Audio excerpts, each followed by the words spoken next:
I want to bring up a Chicago alderwoman, Jeanette Taylor. Now, hopefully, I'm pronouncing her name correctly. Uh, I'm going to get that clarification shortly. Jeanette, thank you for gracing me with your presence today, love. Thank you for having me. How you doing? I am very, very thankful to be talking. Is it correct? Is it Jeanette Taylor? It's Jeanette Taylor. Yep, Okay, thank you, thank you, thank you, my love. you got it So, right.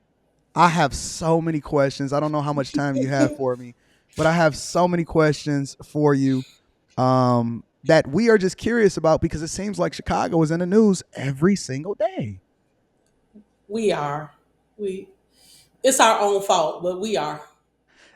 Okay, so let me ask you a question. The Okay. transition over from Lori Lightfoot over to Brandon Johnson, is it a stark difference working with when you were working with Lori Lightfoot versus Brandon Johnson? Absolutely. I've known Brandon 20 years before he got into the space. Really? Um, yeah. Okay, So so what so people don't before know you go into that, was, let me ask you this question then. Mhm. What is his background? Because the people were telling me that he was a teacher and then his That's his true. family was in the church and all of that other type of stuff. Yep, Can you give me a that little is bit of all true. insight of that? Yep, that is true. So Brandon was a teacher, but then he became a lobbyist for the Chicago Teachers Union.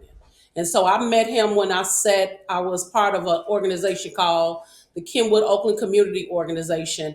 And we sat at a community and labor table with them because we understood that labor and community too often don't work together, but they often have some of the same issues. And so I've known him for 20 years, going to Springfield, going to DC. I know him. We have some of the same values, but having the same values doesn't necessarily mean you're going to always agree. And that's what we are in this. How do you balance that though? How do you balance having a relationship with somebody that you've known for over 2 decades, and now you have to work with them in a capacity that then best serves the residents and the people of Chicago? How do you balance that, especially when you disagree with Because somebody? you tell them you don't take it personal. This is my job. Like that is your job. I represent 50,000 people. He represents 500,000 people. So there's a difference. And I don't take it personal. And so if I'm talking to you about something that hurts my community and you want to do the opposite, we on opposite end, and that's okay. See, we missed the lesson of we could disagree on some things and we could agree on others. But at Right. the end of the day, he has to represent the city. I have a community to represent, and I'm gonna do that. And So so I okay, understand the assignment. can you break down, because my first time even hearing about an alderwoman or an alderman is when I first started exploring the dynamics of how Chicago politics work, right? And so hmm I'm just used to just city council members, mayors, and then you kind of go from there, right? What is an hmm alderwoman or what is an alderman, and in what capacity do they then serve the city of Chicago? So my job is to, and remember, I'm not a politician. I'm a community organizer. That's where I came from. And Right. so how I see it different may be different for other people.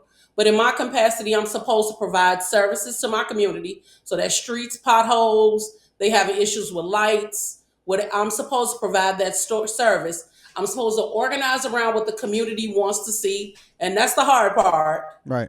And I'm also supposed to create legislation that helps my community but doesn't hurt another community. Right. Okay. So That's my so responsibility. essentially, you guys are kind of the eyes and the ears of what happened. It kind of Absolutely. runs up to the mayor.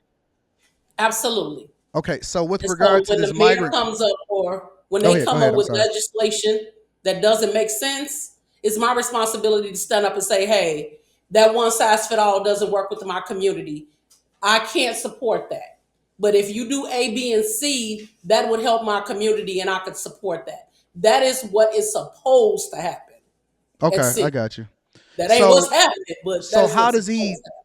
to happen. Where does the power then because does he have the ability, for example, to determine what happens as far as migrant crisis, funding, contracts, all of that type of stuff? Is So it is it you use the absolute key power? word. So you use the key word when something is a crisis.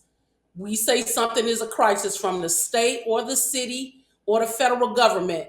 then the mayor has the power to do those Oh. things, to make decisions about contracts. But if it's not a crisis, he does not move without 26 votes.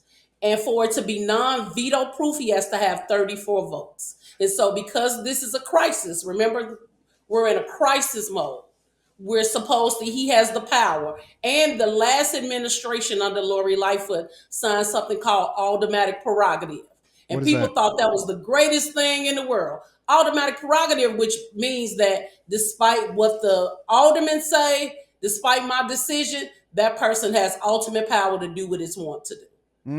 And Mm, so there are twofold things that are going on right now in city council. We got a crisis and the automatic prerogative. that's insane. Okay, so It you is. got you. How long have you been an alderwoman? This is my second term, so my fifth year. Every four, we get 4 years. Oh, so you So I got finished thrown my into the first fire. four. Huh? You got thrown into the fire because you came in. Well, okay, so you were there during I the came in right pandemic, out of COVID. right? That's what I'm saying. You got thrown into the fire. Yeah. I Woo wouldn't say wait. fire. It just made everything come out in the open. We got to see those underlying issues that we never address, that we Uh huh. sweep under the rug, come out in the wash. And so there's Mm, no hiding place for any of us. And unlike a lot of my coworkers, I come from community organizing. So I'm yeah. used to getting cussed out. I'm used to people telling me how they feel and where they going. So it's not new to me, but to a bunch of my coworkers, they are struggling. And I won't say I haven't struggled in this moment either, because everybody feels like it's my fault. And I'm the Mm, new kid on the block.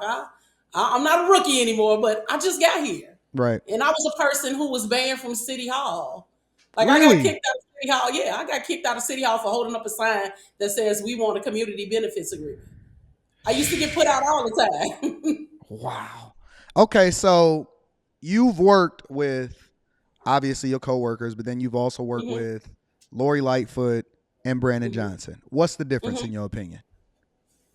The difference is Brandon comes from the community, Uh huh. and because he has those community ties, he's supposed to know better. Lori Lightfoot comes from corporate America, and so Okay. she doesn't know better. So Right. that's the difference. So when you see what's happening though, because I'm assuming that the expectations when he was voted in, the expectations would be that he would be easier to work with because he knows better, right? So when you see what's playing out in Chicago as far as the migrant crisis and the budgets and everything that's happening and the spotlight hmm still being shown, I recently reviewed a video on Friday where obviously it was a meeting where the community was able to voice their concerns and the mayor was standing up there, but he seemed as though he wasn't even paying attention to what the people were saying, or he was having side conversations. Is it like a blow, or is it like, wow, I can't believe that this is happening, considering that you are familiar with his background and you have known him for the last 20 years? Am I disappointed? Absolutely, but I also am realistic. Let's. Who started this fight? Mm, It wasn't him. He was nowhere to be found when this fight was started.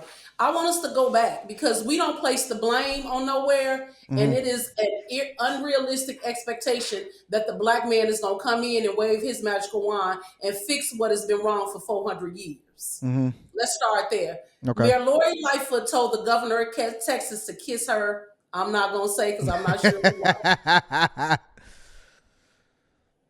you Told him you to you kiss her listen. whole I know that ass. you don't want to, but you can say whatever you want to say here. I appreciate. You can I'll say come on whatever your you show want on this anytime. platform. Now that you said I can say what I want to say, Yeah. I appreciate that. She told the governor of Texas to kiss her ass, and he is now showing her, "I'm gonna kiss your ass" in its entirety. And so he started sending buses. And because we didn't have a plan to house migrants in that way, we're in a bad situation. And so we're asking this new administration, who, remember, did not work with government. And that's what I tell people. Before I got this job, I had to have a one-on-one with Jeanette and Mm, say, you can't have government and work for government. mm, Because that's ultimately what's going on right now. You yeah. got people who hated government who now work here and are trying to fix a problem that they didn't create.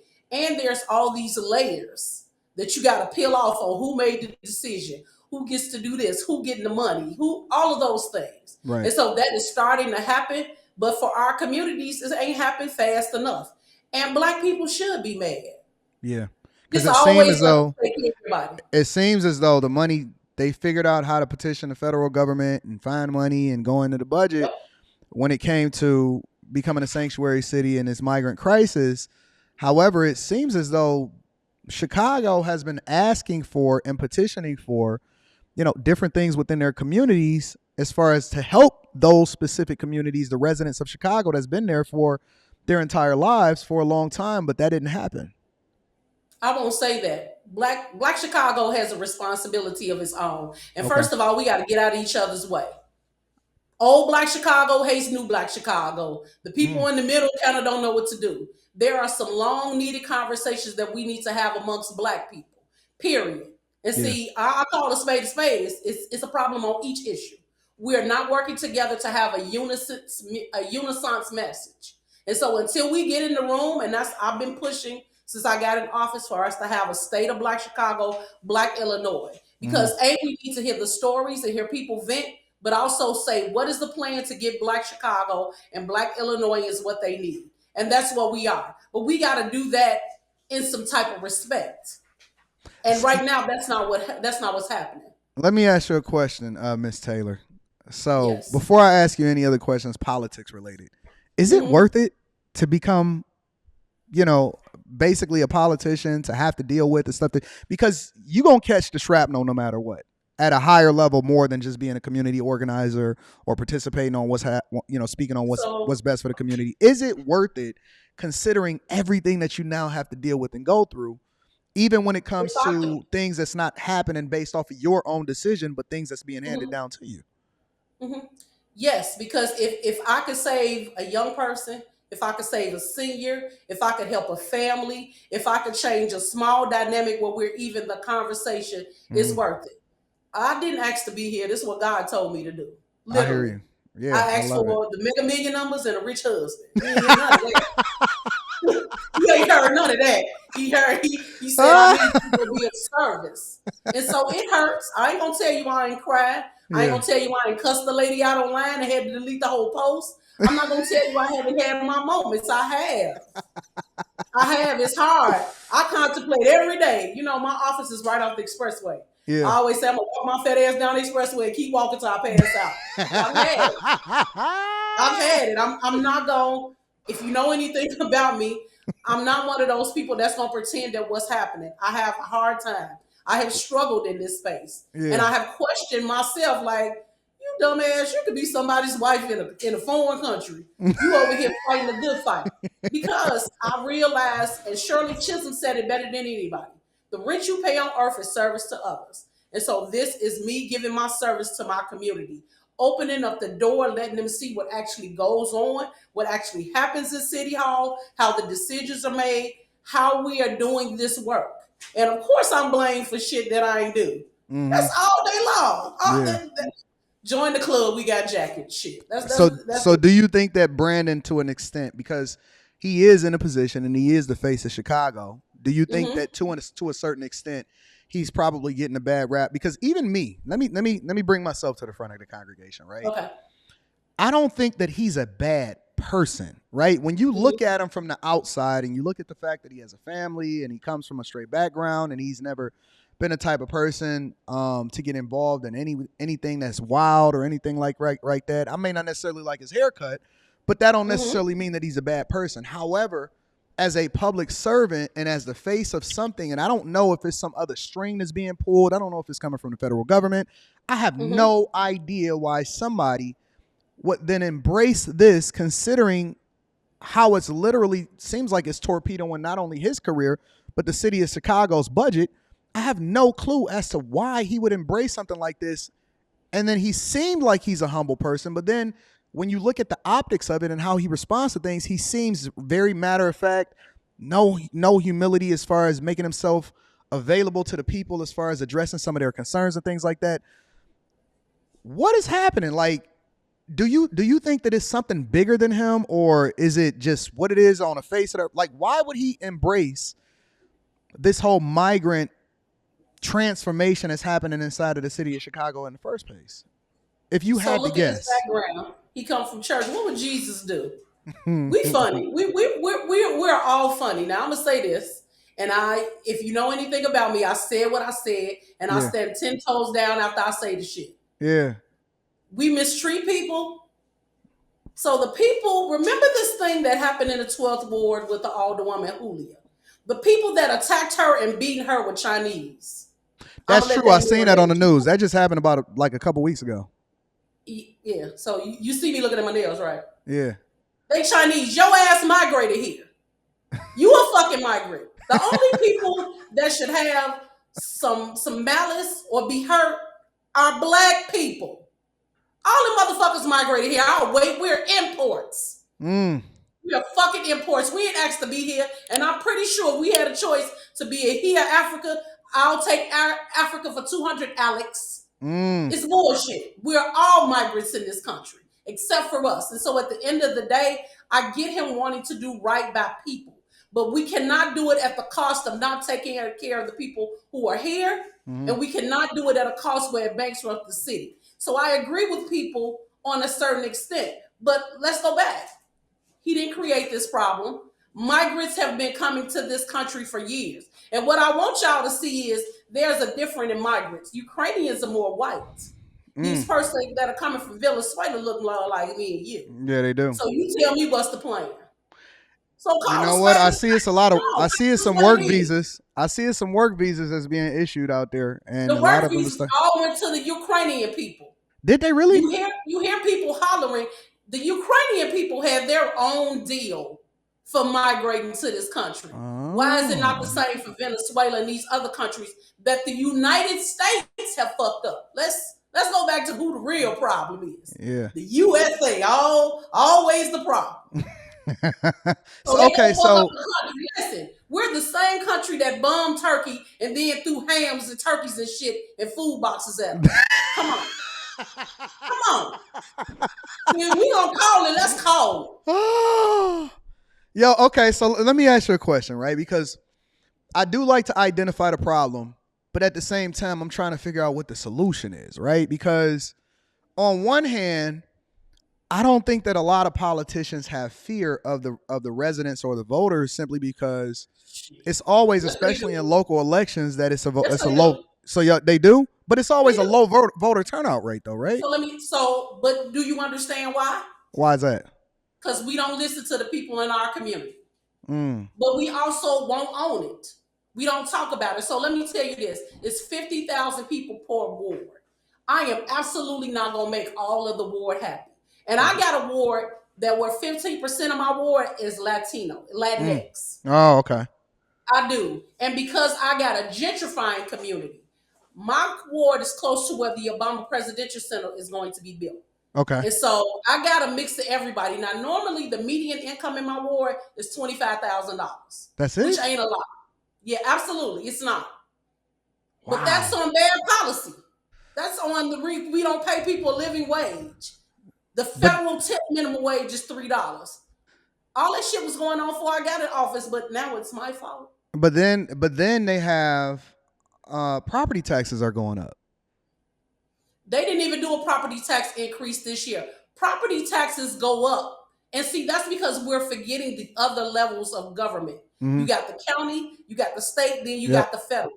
Yep. Property taxes are based on the last 2 homes that are sold on that block. And so 4 blocks away from where I live, they built a house for $934,000.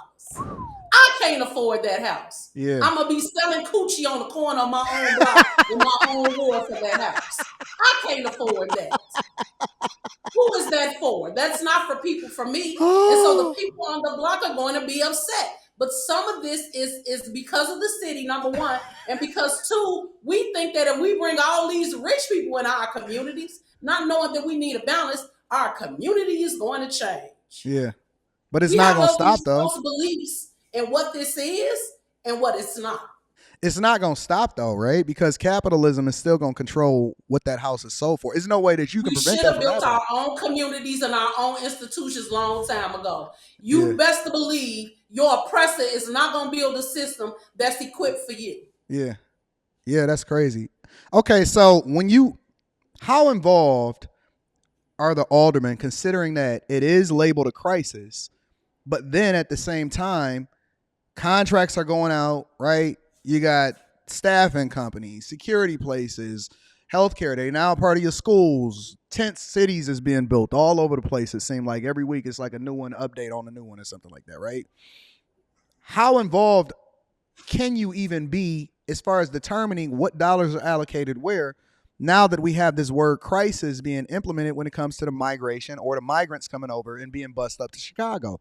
Do you have So any when you say do y'all have any say so in that?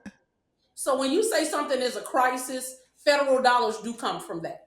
Okay. That's why you got to go to every state who is getting money, and I guaranteed you somewhere on those news lines that say crisis. Yep.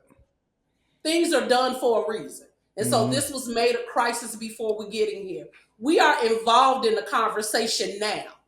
The last administration didn't involve us at all. She did exactly what she wanted to do, her administration, and Mm-hmm. her few cronies. And let me just say this for the record. There are some elected officials, there's 50 of us, gonna kiss the ring no matter who is on that fifth floor. Yeah. And so we should have a strong council, weak mayor. We have a strong mayor and weak council. Mm. Older people do that. But it's Mm. also this thing of put your money where your mouth is. The community will help elect good people and then leave us. We have no sounding board. Only time you in my office or you talking to me is when things go bad or you concerned about something that affects you in your life, not us as a whole. We Yeah. fucked up because we keep talking about I and not we. Yeah, I got you. So, okay, so the buses don't seem like they stopping, right? Well, people are starting to go back because they see they are not getting the American dream that they thought they was gonna get. There was a news article today that I got over the weekend that say people are going back to Venezuelans. That's your best bet. And then it's cold outside because they ain't really to the extent that they really are going to experience it that Chicago winter, right? They don't call y'all the Windy City for no reason. And then you got they sleeping in the airport, police stations, and all of this stuff, right? So, what happens? What do you? Well, not even what happens. What do you think is going to be the solution, or what do you project things to be over the next couple of years as far as with this whole crisis going on? So what I'm hoping in the next year happen is that the administration takes a step back and works with everybody to say Mm-hmm. how do we A, fix the crisis, and B, how do we make sure we're supporting everyday Chicagoans? Because Yeah. I guaranteed you, if we were getting $31 million in contracts, we wouldn't have shit to say. Mm. I ain't got nothing to say because my kids eat. What the hell am I raising hell for? Yeah. Part of Yeah. the problem is our communities is not making any of that money.